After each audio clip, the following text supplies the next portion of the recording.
Okay, welcome back to your module 2. Okay, so this is now your unit 5. So still we are on simple strain, and then this is now the statically indeterminate members. Okay, so in this unit we will be solving problems with statically indeterminate members. So first, let's try to define what is statically indeterminate members. So these are certain combinations of actually loaded members in which the equations of static equilibrium are not sufficient for a solution. This condition exists in structures where the reactive forces or the internal resisting forces over a cross-section exceed the number of independent equations of equilibrium. The structure is called statically indeterminate. Okay, so these cases require the use of additional relations that depend on the elastic deformations in the members. The cases are so varied that they can be best described by sample problems illustrating the following general principles. Okay, so what does this mean? So this simply means that if your member, okay, if your forces on the member, you cannot solve that one by merely using the equations of equilibrium. Okay, if you try to recall, there are only three equations of equilibrium, isn't it? Summation of forces vertically, horizontally, and summation of moments at a certain point. So there are only three available equations that we can use to solve these ones. But if these forces, we cannot just merely solve this one using these three. Okay, it's either the unknowns or the forces are more than three, or they could be three or two. Okay, this could be within these three numbers of unknowns, but you cannot use or you cannot utilize the three equations of equilibrium. Maybe summation of vertical or summation of horizontal is not applicable in that certain problem. Okay, so basically you can just say there that the number of available equations to solve for the unknowns is not enough. Okay, considering only the equations of equilibrium. Therefore, we will be getting another equation based on the deformation. So as I've said before on the deformation, we will be using this one in case your equilibrium equations is not sufficient. Okay, so we will now be having these examples to illustrate. Okay, so how are we going to do that? This is actually explained in these two steps.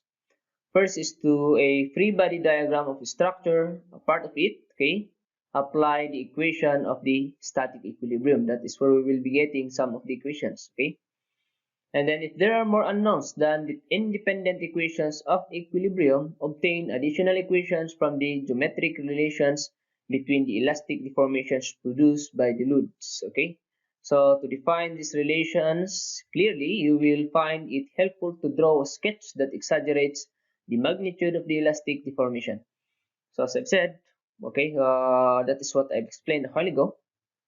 So let's try to do it by example. Okay, you will more understand this explanation by means of an example. So, um, okay, so let's try to have this example here.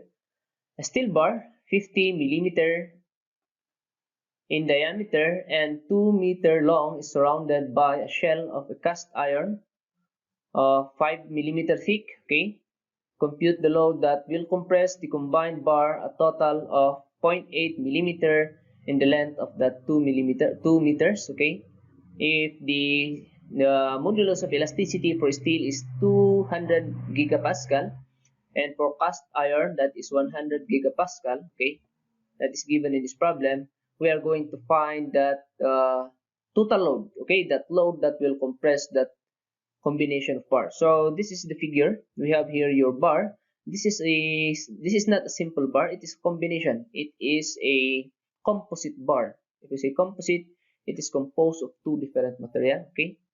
And the first thing here is that we have the solid bar, circular or cylindrical bar, which is 50 millimeter diameter. That is a steel, composed of steel.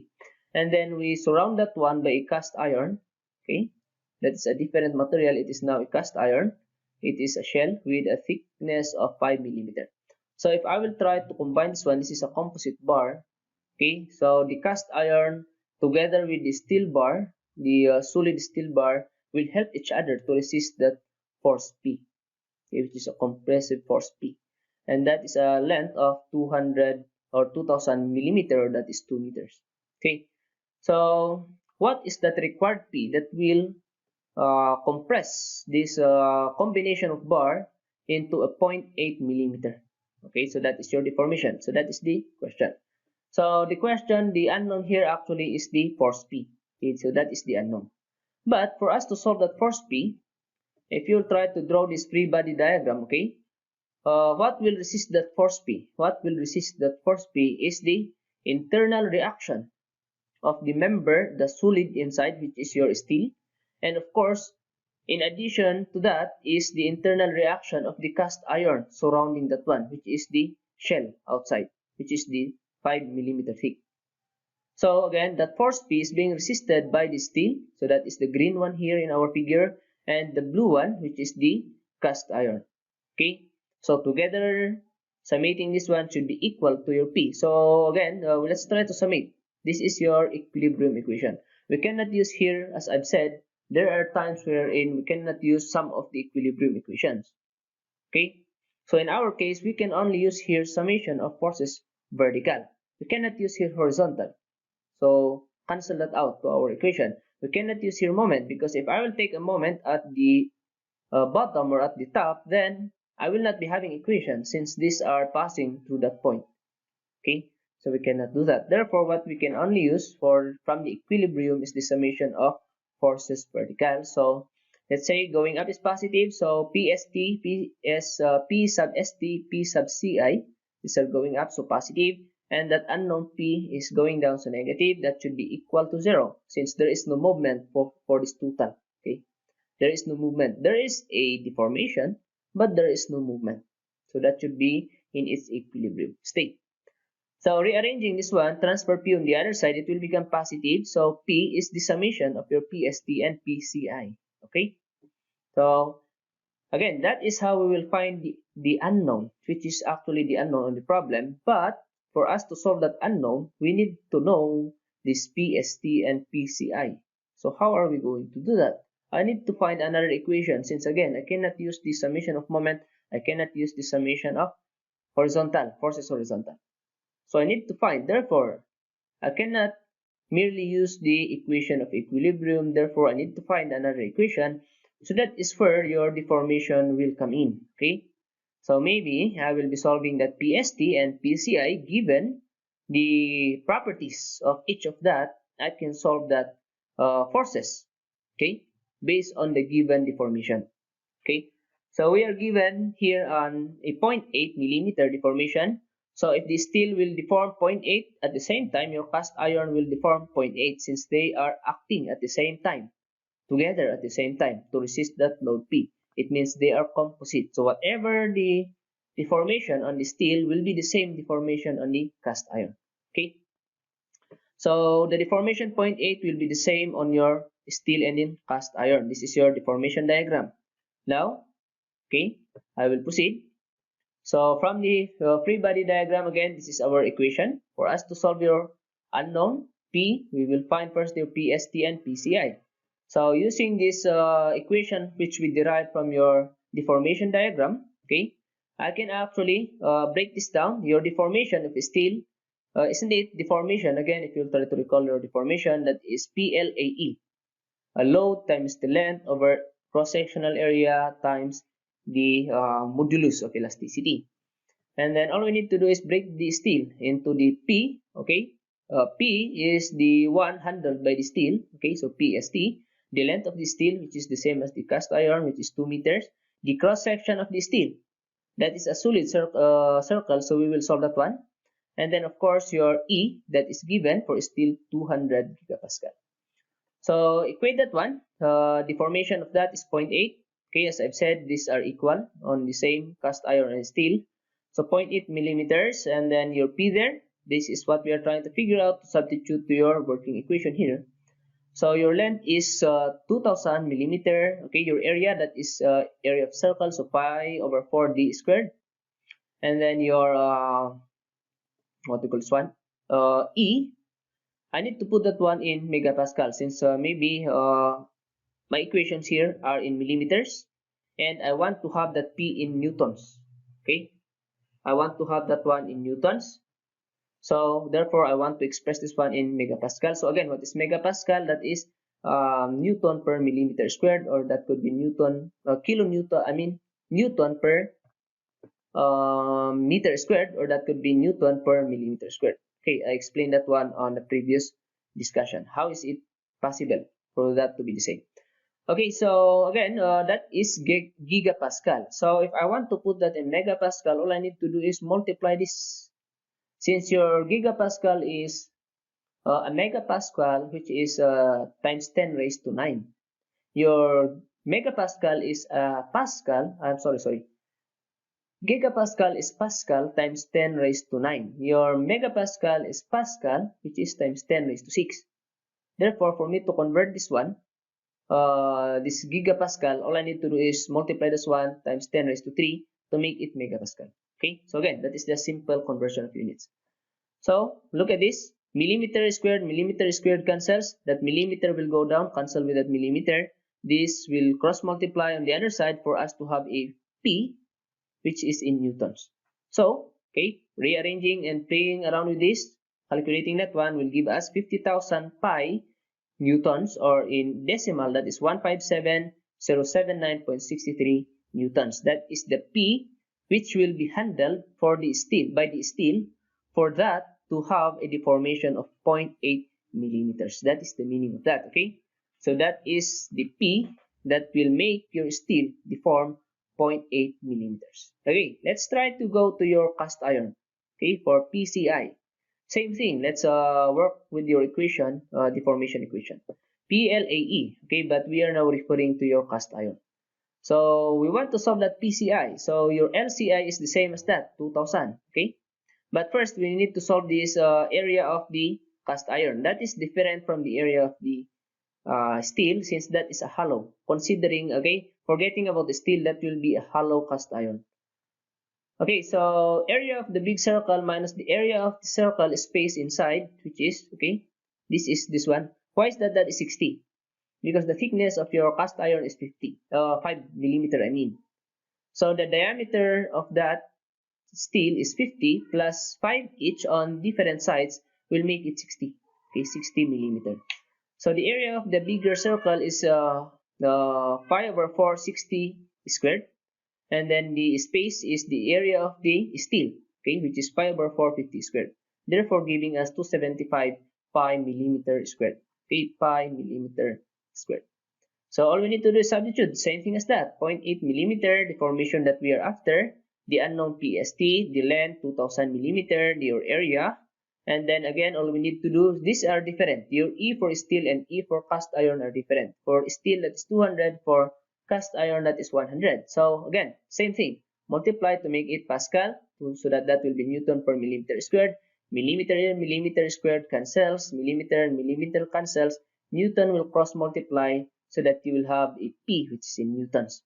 So playing around and rearranging this one, you will have 11,000 pi, or in decimal 34,557.52 newtons, okay? But that is not actually the unknown. The unknown is your total P. Okay, so all I need to do is substitute this PCI on your working equation. So substitute that one, 50,000 pi. I want to use the whole number, 11,000 pi, okay? And then add that one will be 61,000 pi newtons, or in decimal 191.637.15 newtons, or I want to put that in kilonewtons, so 191.637 kilonewtons. So it means again, your this is what is being handled by the steel for that to deform 0.8. And this is what being handled by your cast iron for that to deform 0.8. So together, they can deform, since they are working together at the same time, a total of 191,637.15 newtons, or 191.63 or 637 or 64 kilonewtons. Okay? Now that is your indeterminate, okay? Indeterminate member. Okay, first example. So let's have one more. Okay, so this is almost the same as our example before, but it will now be indeterminate, because we cannot just merely use the equilibrium equations. Okay, so as shown in this figure, we have here a rigid beam. So again, if we say rigid, that will not bend. So we will consider that after the loading, if we will try to apply the loading, then that will go this way, but that will not bend. So we will assume that to be straight line from the original, which is horizontal. Okay, that is pin. Okay, that is pin at this end, and then attach our two vertical rods to serve as an additional support. Okay, to resist this load, which is a weight 50 kips. If you say 50 kips, that is equivalent to 50,000 pounds. Okay, find the vertical movement of your load W. So if we will try to exaggerate this one, okay, this is the deformation. This is the original beam that will deform this way. So there is this vertical displacement or deformation. Okay, this is your vertical deformation of your rod here, which is steel rod. Okay, and then this is a vertical deformation of our rod here, which is a bronze rod. And then this is the vertical displacement. Okay, this is the vertical movement or displacement of our load W. So that is the unknown. Okay, that is the unknown. So first is to establish our working equation from the equilibrium. Okay, so I cannot use here summation of horizontal since that will not be addressing the unknown, isn't it? There are no forces horizontally. If I will try to remove that pin here, you will have that force or reaction of the pin. But there is no other external load that will equate with that for us to create an equation. So we can cancel out that one. Forget about your summation horizontal. Summation of vertical. Okay, yes, we can use that one. Okay, we're in that going up and then going down, but we need to solve. Okay, we need to solve since if I will to remove the reaction here at the pin, there is a vertical reaction. So that will be additional unknown. So 1, 2, 3 unknowns. So there will be 3 unknowns. So maybe I do not need to know about that. So all I need to do is forget about the reaction here by taking a moment at this hinge to cancel out the reaction horizontal and vertical at the hinge for us to forget about this additional 2 unknowns. Okay, so what will I do? Take a moment at your hinge. Okay, so that I will reduce the unknown on the reaction of the bronze and then reaction of your steel, which are purely in tension. Okay, so again, those are the 2 unknowns that I want to address. Since actually, it doesn't matter. It did not ask here in the problem what are the reaction on the pin. But in case you need that one, then that is where you need to add your summation of forces horizontal and vertical. Okay, so I can forget about that since that is not unknown. So take a moment at your pin. So what I will cut this one, of course, to expose the reactions. You will have this going up, a tension and a tension in your bronze and then steel. And then your load, which is going down. Okay, this is 50 kips. Okay, do not forget about that. That is kips. So going down. So take a moment here. This is counterclockwise. So let's take clockwise is positive. Okay, so it's up to you how you will do that. Let's say, okay, in my solution I assume that clockwise is positive. So this P of your bronze is multiplied to 3, that is counterclockwise, so negative. Your P for steel is still counterclockwise with respect to your pin. So what is the length? 3 plus 5 plus 4 is 12, so that is a negative. And then your weight, which is, I want to put that in pounds so that I will end up with a force pound in your PBR and PST. Okay, so I want to make use of pound, but if you insist on using kips, then you need to solve your PBR and PST in kips. So that is actually just realigning your units for you to have a cancellation. Okay, so I want to use a pound, so I will put this one in a pound, which is 50 kips equivalent to 50,000 pounds. Multiply that one with the moment arm. 5 plus 3 is 8. That is a clockwise, so it is a positive clockwise moment with respect to the pin. So equate that one to 0 since that is equilibrium. There is no rotation or there is no movement totally. Okay, only a deformation. So that should be 0. So playing around with that, that is 3 PBR plus 12 PST. This will go positive on the other side. This will multiply. It will become 400,000. Okay, this is our working equation here. If I only know your PBR and PST, then I can satisfy this one. But you should go back to the unknown, which is the vertical movement, or that is the displacement of your load. This which is your, I will try to denote that one as delta W. Delta means displacement, okay, or change in distance of this W. Okay, so by ratio and proportion, let's use this triangle here, okay. That small here, that small vertical is the deformation of the bronze. That big vertical is the deformation of the steel, and that one in the middle is what we are trying to find. Okay. So ratio and proportion. This is a triangle. They are similar triangles. Okay. They belong to a single angle. So vertical is to the distance or the base, which is 3.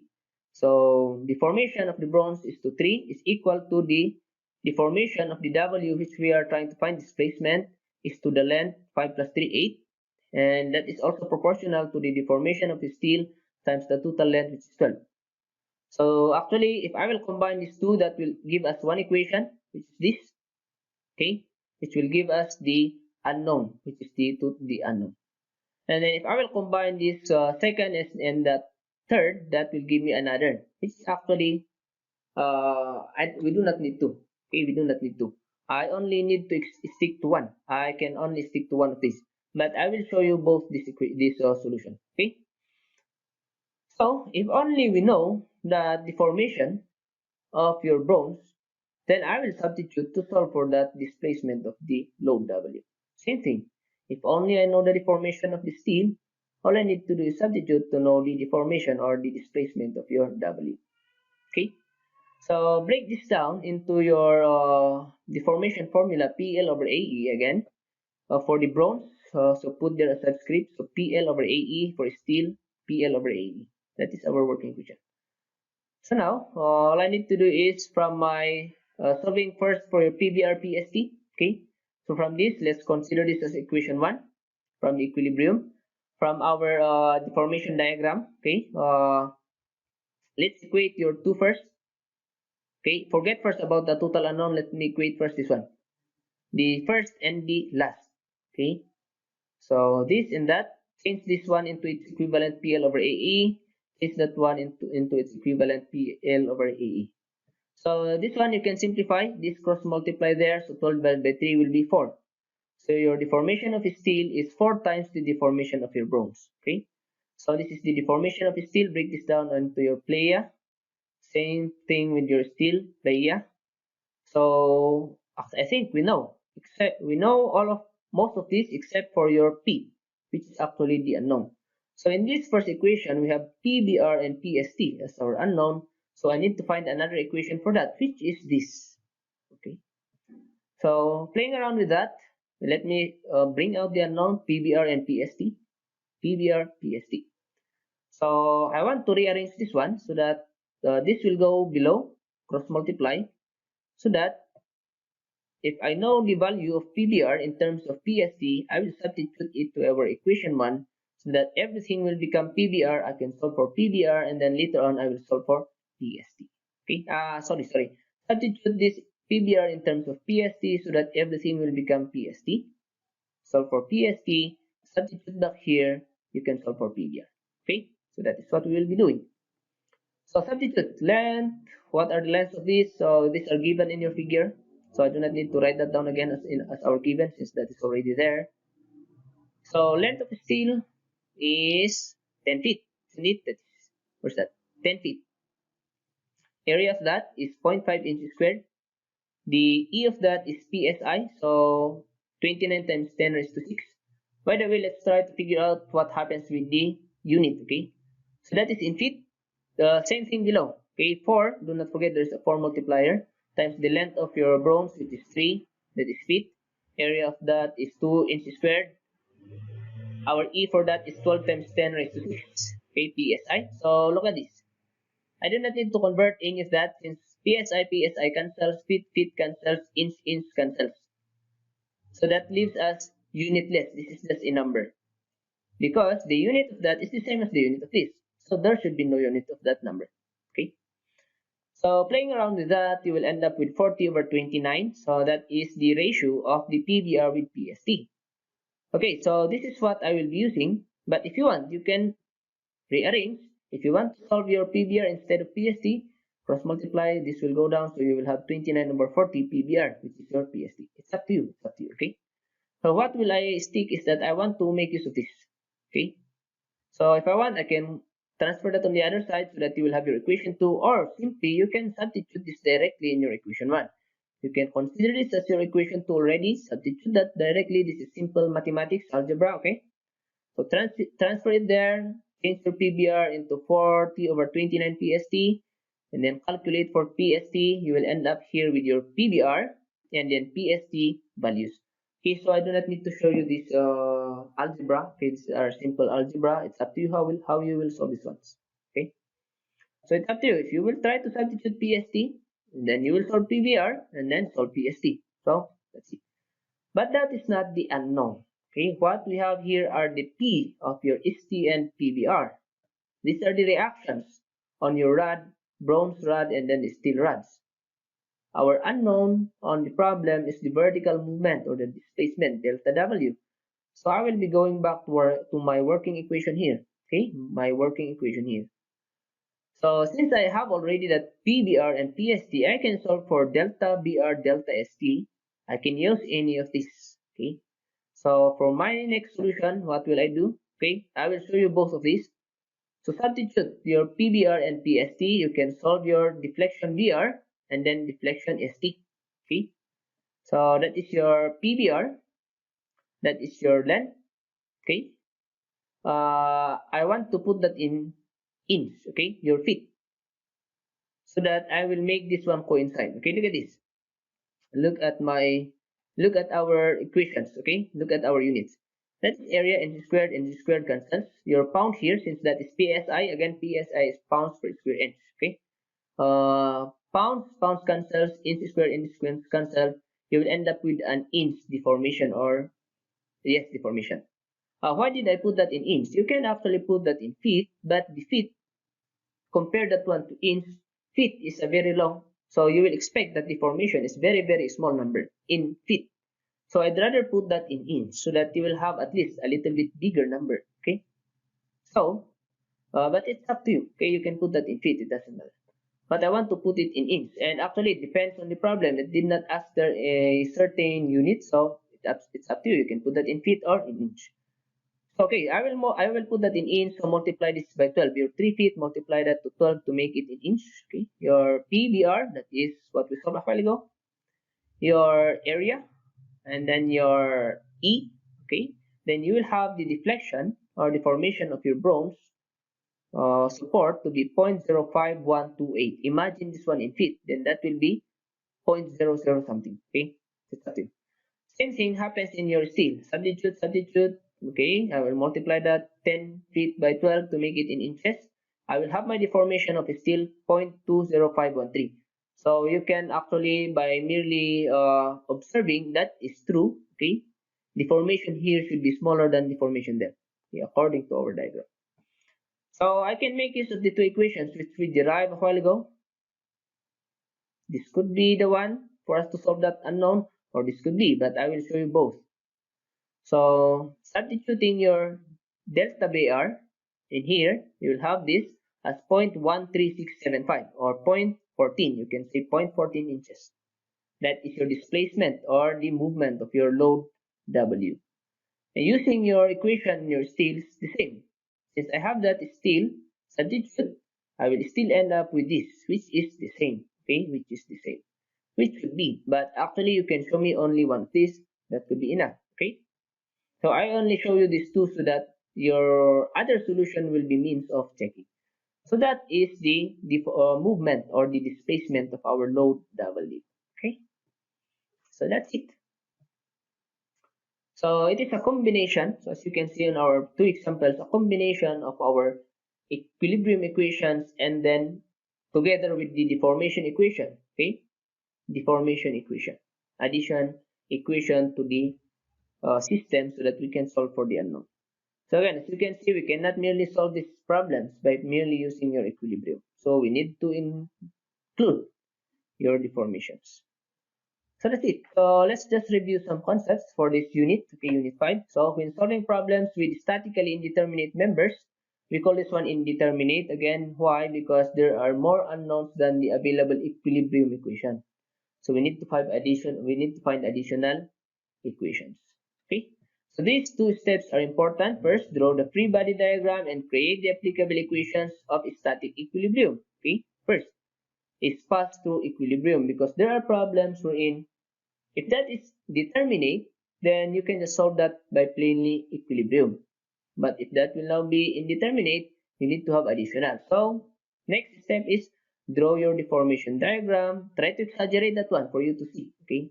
And determine the geometric relationships between the deformations produced by the loads. That is where we will be getting the additional equations. Okay, so those are the important concepts for indeterminate members. Okay, so if you have any question, we will be discussing that one on the live meeting, or you can ask that one on the comment below the discussion, this video. Okay, so thank you very much for watching.